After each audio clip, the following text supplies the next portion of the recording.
Greenwood had a pop. Woodland skilled it. And guess who's there? Throw and support from Abadiya. Alexander-Arnold. And it's in. 100 Premier League goals. Everyone, and welcome to episode 9 of FPL Scoop here on Footywit. Today I'm joined by Michael as usual, and today we'll be going through discussions ahead of game week 7. But before we go on, we've missed like game week 5 and game week 6. So Michael, generally how's your game week 5 and game week 6 been? Like this period we've not been on. How has FPL been for you? Yeah, it has. Good evening, everyone. It has been a one-off success of a thing. I think game week 5 was better than game week 6 because I could remember going into game week 5, I was ranked 2.6 million. So ahead of game week 6, I was already in 870k. You understand? But at the end of game week 6, I find myself down to 1.1 million again. So that's just how bad it went for me. Game week 5 was good, game week 6 wasn't great. So I'm looking forward to this game week. Yeah, interestingly, my game week 5 was terrible because I didn't own Haaland obviously. And actually it was game week 4 like was terrible because I didn't own Haaland. Then game week 5 again, the whole scenario of Haaland hat-trick and all that. So but anyways, we have to look forward to how we are currently. So you want to go through your team for people who are watching your game week 6 results. Let's go through and talk us through how you did. All right. I think you ended up with 42 points, I think. Yeah, it was 42 points.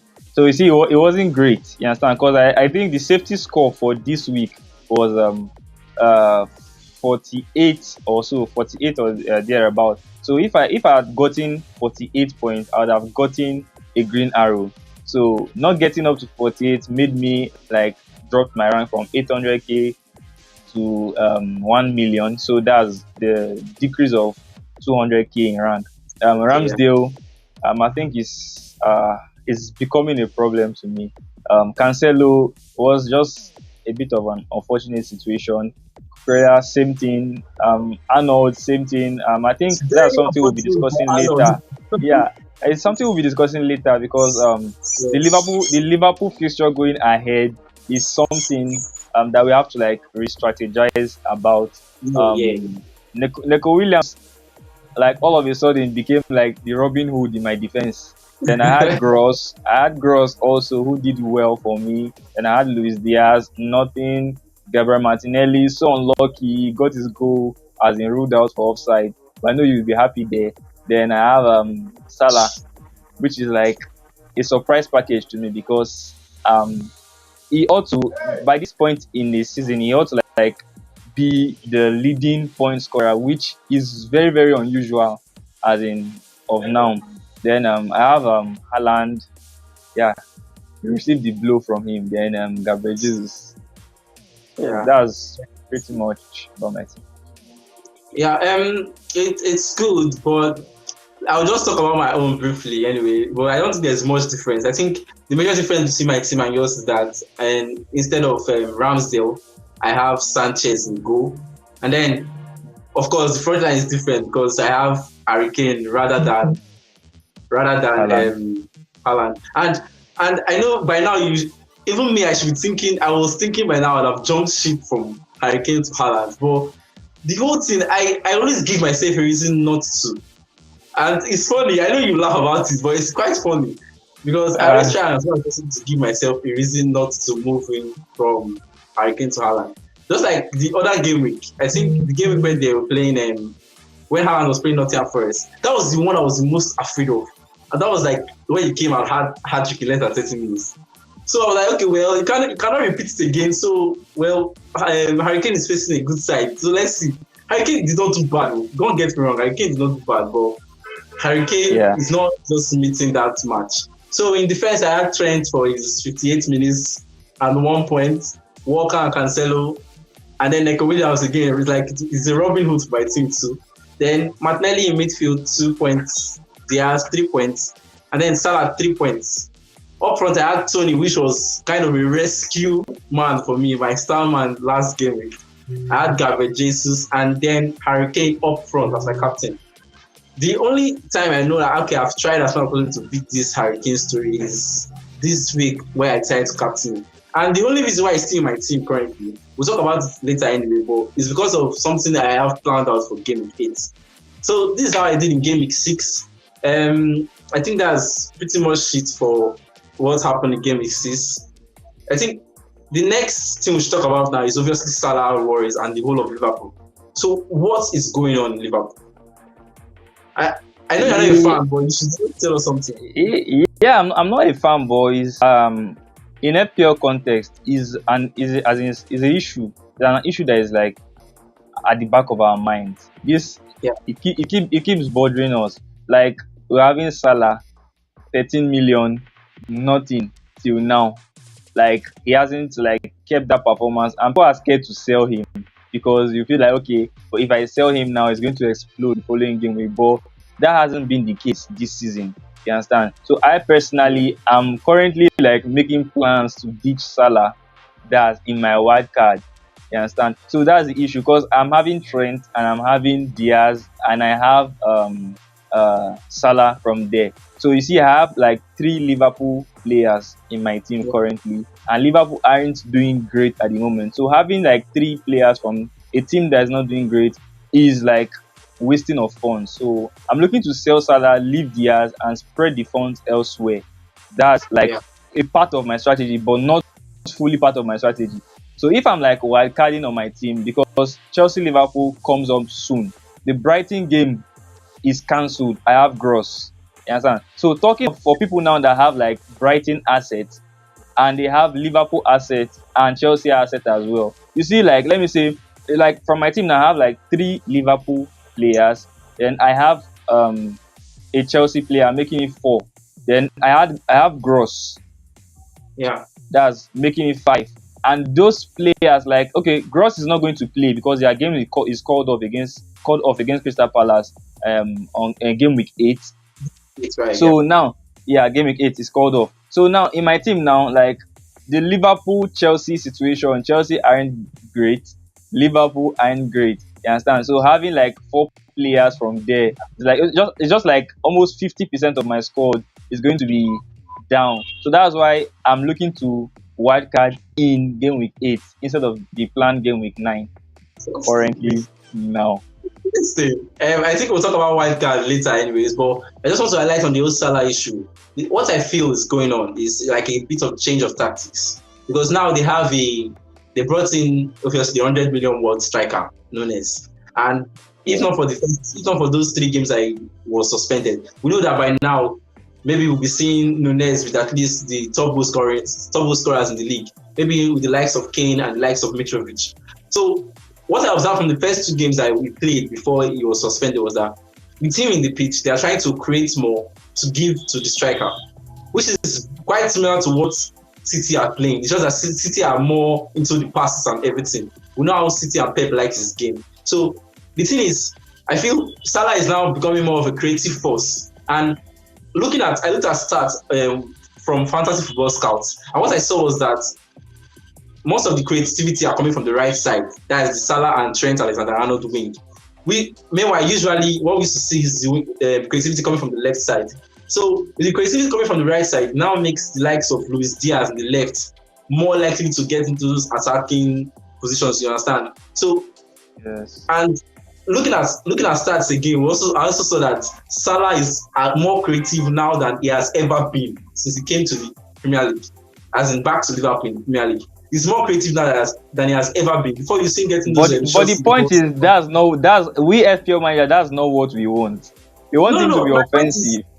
My point is he's creating the goals, and because he's trying to create, he's no longer involved in getting those goals and assists. And it's a big problem for us because what we want is goals and assists. If not, why are you priced 13 million? The thing is, if it's not Mohamed Salah, by now a lot of persons would have moved on from that 13 million price midfielder. It's just because we know the kind of player Mohamed Salah is. We know that on a good day he can be explosive. So looking forward to it because over 450,000 managers have moved him on this game week, and he's likely to get a price drop before Saturday deadline, before Saturday. So we just have to see how it goes. But enough of Salah worries. Another thing we've noticed about the game this season is that big at the back is gone. Is gone because what we're seeing is like there are more forwards. Last season we had defenders outscoring and outperforming and all that.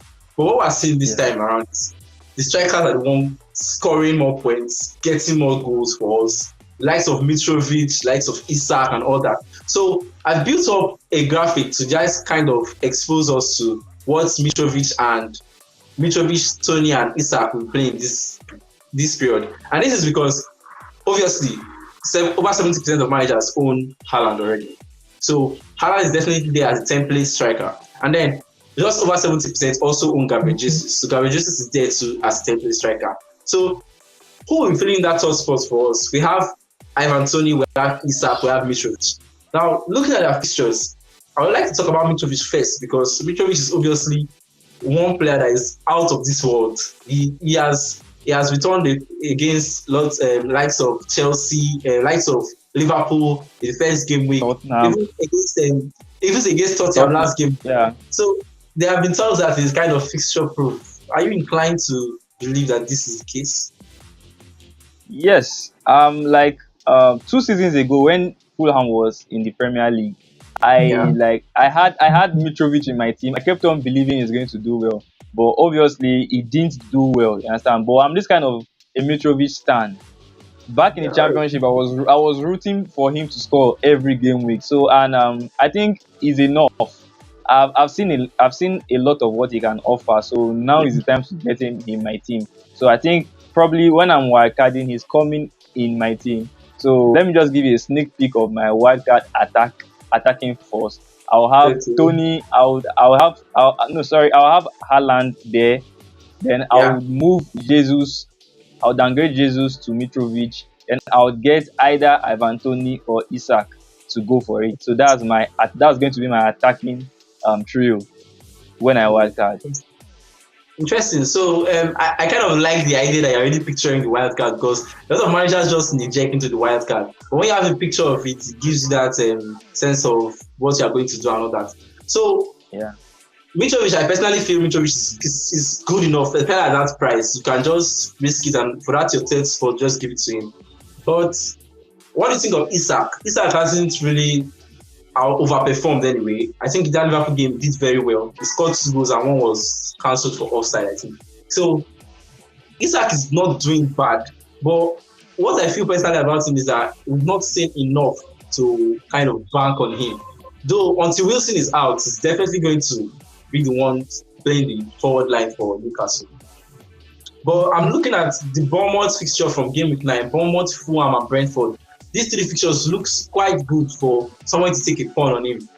So what do you think? That's what I was about even saying. So if looking from the fixture and the ability of these players, I'll be like, okay, if I'm to wildcard in game week 8, I would definitely be going Newcastle because Newcastle at the moment are a team in form. We should understand, they are giving it in the attacking aspect and both the defensive aspect. I think a lot of managers are 2 weeks ago were like, okay, let me sell Trippier from my team. But obviously that didn't matter a lot because he kept on returning despite the fixture. So I think Newcastle, they are a balanced team. So I would be going with Isak because I feel like he has incorporated it into the team. If you watch the game, he didn't play like he just came. He played like he has been there since. So that's why I feel okay. I'll be getting Isak, which is that's 0.2 million cheaper than Ivan Toney. And we know Ivan Toney, he doesn't give it on a regular basis. But anyone can get lucky the way you got lucky this game week. He might just give you 2 goals, or he just give you a goal and an assist. So that's just the thing with him. But I feel I'll be going with Isak because he can do it on a constant base. Yeah, that's what I feel. Yeah, but I still feel Isak is the pump because we've not seen enough. So, but Ivan Toney, obviously the star man, and he kind of put out a tweet after scoring the hat trick, showing FPL managers that transferred God him out. did, God did, God Yeah, did. it's crazy. So, but anyways, Anthony, I feel when we were talking on my deadline space on Twitter, by the way, you can follow me on Twitter at IsabiFPL. So when we were talking on deadline space, I kind of was talking about this Tony issue, and somebody was asking me saying, "It doesn't feel Tony will perform in this coming game." It's like, I prefer you hold for the Leeds and Southampton game, and the Leeds game it was just explosive. It was more like, he scored 2 goals outside of the box, and one was obviously like, one was a penalty, then a free kick, and then that far chip. So his goals are not goals that definitely look like they don't have IXG, like I expected goals. So they're not highly expected. So, but he took those chances, and I feel Ivan Toney going forward will do very well. So if you want to, for me, these 3 spots, to ranking these 3 strikers, first, second, and third, I'll go for Mitrovic first because of his price, then Ivan Toney next, and then this Isak. So, but I currently own Ivan Toney. I don't see any reason to move on from him. So, but before we go on to talk about Haaland being our permanent captain for the remaining part of this season, because it's becoming the case. Before we go on to talk about Haaland, just for you people to know that this is brought to you by Footywit, and we do this every Thursday live on YouTube, basically around 4 to 5 o'clock. So just keep in touch with whatever we do. You can follow us on social media channel, Instagram, on Twitter at Footywit. So you keep up with when this show comes out. For those of you listening on the pod version, be sure to follow the pod and then add it to your favorites so you won't miss out on coming FPL scoops. So now you own Haaland. So tell me, are you keen on having Haaland as like the continuous captain, standard captain? Is Haaland the new Mr. Salah, like the go-to man for captaincy? I feel that decision can change. You understand? So Yeah. the scare there is, can Haaland keep on playing? But Guardiola made a statement that Haaland is young and is at his prime, so he's expected to play every game. So that just gives me the confidence, because I was like looking. Remember, I told you I was like the previous hour recording. I was like, okay, I'm looking to move on from Haaland. Though when I heard that comment, I was like, okay, he's in my team. I'm going to still captain him because of Liverpool. I know they are bad. You can even see from their game yesterday. It was really very bad. And you saw Diaz again still came up with the attacking return from that game. Diaz and Robertson. So from their end, so that's Salah and Trent wings. I feel is a dead end now. It's a trap. So if I like, that's why I'm like, okay, it's time to move on. Either one of those players have to go, and obviously it has to be Salah, because you have the funds to spread a lot. But the issue in that game is Haaland, as in for now, he has taken over Salah, because there was this stat. I think is the most captain player ever in a game week. So you see, like, the impression FPL managers are having now. So you feel he's now the Mr. Go-to for captain option. So that can change. Yeah, I kind of guess why it's that way, but that can absolutely change. I like that you pointed it out, because FPL, the game changes a lot, and you just have one little swing and everybody's following the bandwagon and things are changing fast. So, but one funny story about this Haaland issue. Do you know that Harry Kane and Salah are not actually doing bad when you compare them to the first 6 game weeks? The only issue here is that Haaland is overperforming. Like, Haaland is way up there. So is why they are looking like they are not good enough for us. Yeah, they are average at the moment. Yes, exactly, right. So that's just the issue. So, but going forward, I think we could have some issues to make some case for not captaining Haaland in the future. So let's go over to our teams. I think I'll go first with my team. I already shared talked about my team selection on my YouTube channel. So you can go out to check my YouTube channel, IsabiFPL on YouTube. Be sure to check out the videos I do there every week. I do the game week review and then the team selection. So my team selection for this week, I have Sanchez in goal. Back four of Trent Alexander-Arnold, Webster, Cancelo, and Trippier. So Sanchez, obviously, in that Bournemouth game, the Bournemouth game looks like it's going to be difficult for them, especially now that they've announced Potter to be the new manager of of Chelsea. So they're not necessarily with a head coach yet. But I still feel the team is still together enough and can play quite well to do well in that game. I particularly won't feel like they will keep a clean sheet, so it's why I'm keeping Sanchez in goal. I don't need to move him out yet. I'll talk about what I want to do to him anyways as from game week 8 because they are blank in game week 8. Then we already talked about Trent Alexander-Arnold. It's an easy keep for me for this game week. Webster against Bournemouth, good. Cancelo against Tottenham. The only thing is it's a home game, so I'm kind of feeling a little bit confident about Cancelo. If not, I know we talked about how I wanted to move him out, but I've had other players put out to my team. Then I have Trippier. I brought in Trippier for Walker because Walker seems to be unavailable for now. I don't know the severity of the injury, but we'll look forward to hear from press conferences. Then in midfield, I have Martinelli, Luis Diaz, and Salah. Martinelli against Everton doesn't look bad because it's a home fixture, and we've also heard that Pickford is likely to miss out on the game for them. So we just have to see how it will go. Luis Diaz, obviously, we talked about it. Luis Diaz seems like the go-to man in that attack currently. Maybe if Nunes comes back in and plays a few matches, we'll start getting Nunes. But Luis Diaz is majorly the go-to for attack in Liverpool now. Then Salah against Wolves, because I have no choice. I don't take a hit, a minus hit for Salah currently. I'm actually looking forward to taking Salah out next game week.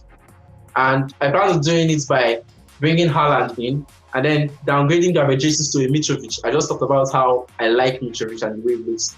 And those fixtures also looks good for Mitrovic.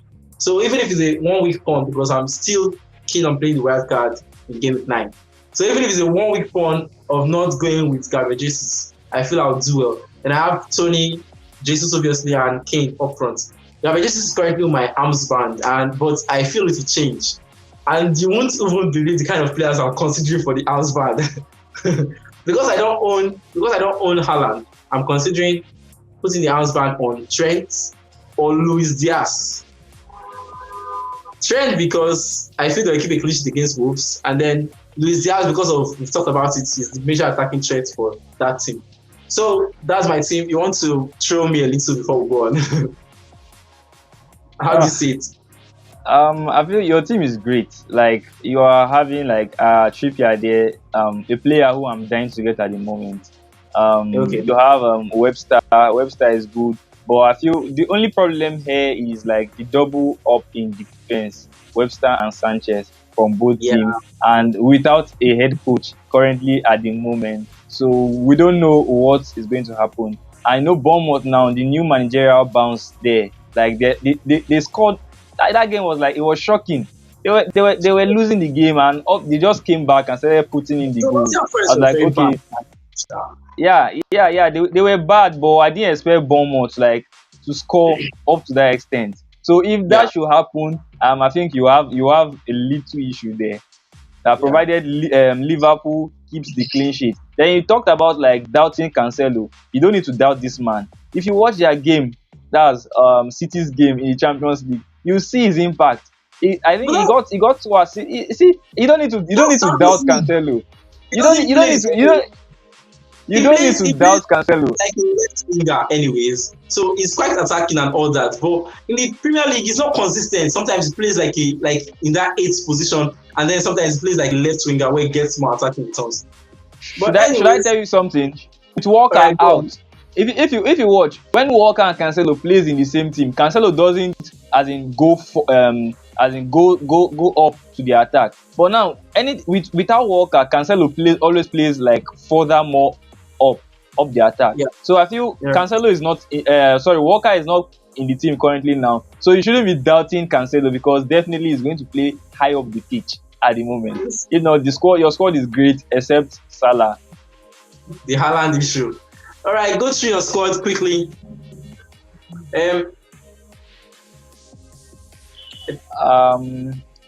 Okay, I think you still have Ramsdale in goal. Then sure. Your back four is Cancelo, Cucurella, Trent, and Neco Williams. You're playing Neco Williams against Leeds this game week. It's going to change. It's going to change, but I don't see that changing. To me, I might still leave it that way because I'm planning to make the wild card like in game week 8 to get ahead of other managers. So I'm still with Ramsdale. Okay. I believe Arsenal should be able to like keep the clean sheet in that game. That's my belief of playing Ramsdale. Then Cancelo, no doubt. I have no doubt in him. Then Kukurea, I left him there because I feel he's going to get game. And coupled with now that Graham Potter is now the head coach of Chelsea, their relationship in Brighton should flourish again here. So I'll still be with Kukurea here. Then Alexander Arnold, hoping for them to get a clean sheet. Then Nico Williams, I'm hoping for something good from him because Leeds looked very, very poor their last game. So I wasn't really impressed. So that's why at the moment Nico Williams is starting in my team. Then Gross, Gross, like, he has been great. He's like he's the top, I think, for midfield players this season. Then Luis Diaz also, he's sharp. He's even like you're even like considering him for your captaincy pick. So I don't need to say more there again. Then Martinelli with, especially why I'm looking like Martinelli and Jesus for this game week. I'm banking on them because Pickford is out. You understand? So he's expected to be back October 1st. So I feel like, and Everton, they are not great defensively. So without Pickford, I don't know where they will be. So Salah is just in my team because just because of the reputation he built as in FPL. Then Haaland is there. So the only thing I'll be looking to do is remove the captaincy from Haaland. I know that's going to be a worry. Yes, so because if you watch Haaland played the Champions League, he scored twice there. So I feel like he's not going to get more minutes in the Premier League. And against Tottenham is a hot game. And Alvarez too, he's good. He can come in and do something good. So I feel like in my mind, I'm saying like Haaland is going to get, like, let me say, 60 minutes, or what happened to Trent might happen to him again. But like at the moment now, I'm currently considering Martinelli for my captaincy option and Cancelo. Those two players are who I'm considering for my captaincy. Apart that, if I don't captain Haaland, Martinelli, I told you why. I'm not going to go Jesus because Jesus I started playing deep. Then Martinelli I started getting like at the end of things for Arsenal. Right. So so that's just my plan for this game week. I think I like the idea of you considering Martinelli anyway. So because Martinelli is that spaceman for them. So once they hold on the ball, they're trying to look for who's running forward, and Martinelli is the one going forward. Saka is looking very good these few game weeks too. So you can talk about Saka a little bit. But that's enough about our teams. We're going to go on to look at the Footywit League currently.